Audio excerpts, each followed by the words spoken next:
I'm going to do in the short time I have is to focus on several psychosocial aspects at three different levels: at the individual level, at the organizational level of the IDF, and at the societal level.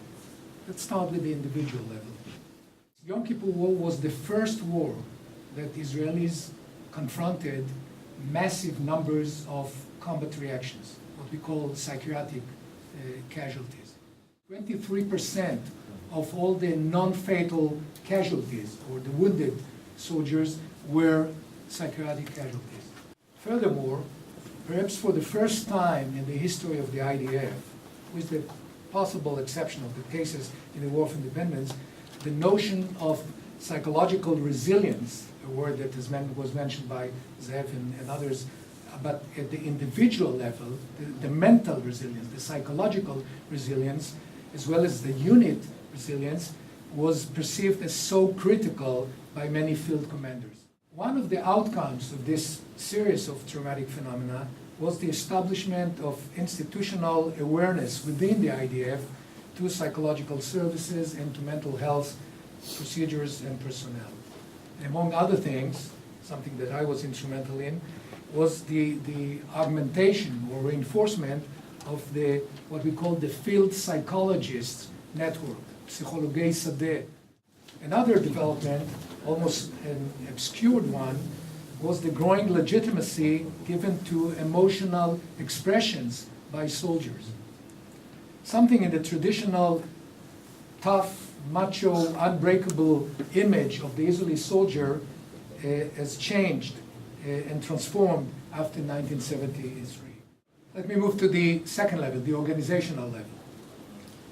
And my intention is obviously not to talk about pure organizational aspects like doctrines or logistics or weapon system and so on. I would like to refer to one organizational aspect, and that is the size of the IDF. Not too many people remember that. But following the Yom Kippur War, the IDF size expanded from 3 armored divisions, to 11 within less than 2 years. While the reasons and the rationale for this uprise were mostly strategic and operational, the consequences of that fell also within the psychosocial aspects.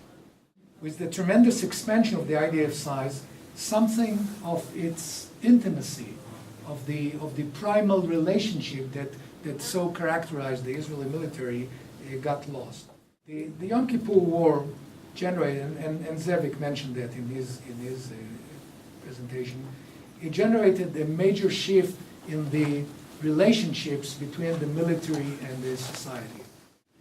During all the decades until 1973, it was customary to describe the borders between the IDF and the Israeli society as semi-permeable, chatzi chadirim, or fragmental borders, as Moshe Lisak put it. The general public knew very little about what really goes on in the IDF. Some of us, the more grown up among us, remember that we could never know about casualties in the IDF. When the soldiers were killed in training, it was never announced, never published, and so on, until, again, the Yom Kippur War. It changed it all. For the first time, the IDF was suspected by the public with regard to its effectiveness, with regard to its efficiency, and to the validity of its basic concepts and strategy. No longer was the IDF inaccessible and imperious as it was before, and no longer was it, after the Yom Kippur, a sacred cow as it was before. 40 years later, we need to further examine the long-term impacts of the Yom Kippur War as a turning point in Israel's history. Psychosocial impacts, by their very nature, are less visible and quantifiable than other, more detectable aspects. Nevertheless, however, their weight in the overall public of the Israeli society can be highly crucial.